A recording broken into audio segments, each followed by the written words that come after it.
Today we're thinking about the transitory nature of life from James chapter 4. Now listen, you who say, this is 4:13, today or tomorrow we will go to this or that city, spend a year there, carry on business and make money. Why, you do not even know what will happen tomorrow. What is your life? Isn't that a good question? What is your life? We've got to be able to answer that. You are a mist that appears for a little while and then vanishes. Instead, you ought to say, if it is the Lord's will, we will live and do this or that. As it is, you boast in your arrogant schemes. All such boasting is evil. If anyone then knows the good they ought to do and doesn't do it, it is sin for them. So the transitory nature of life, when we're young, we often think that we're immovable.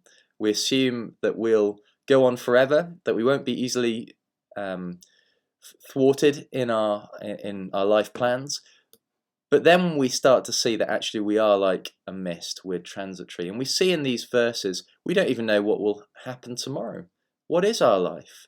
It's a life that's sustained by Jesus, giving us breath each moment.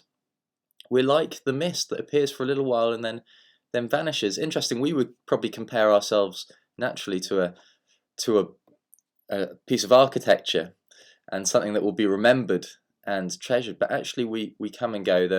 The generations that are now don't really remember the generations that have passed. Instead, you ought to say, if it's the Lord's will, we will do this or that. That's a good practice, isn't it?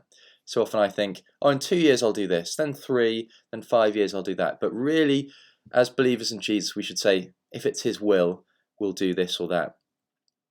And it actually says that boasting about the future is evil.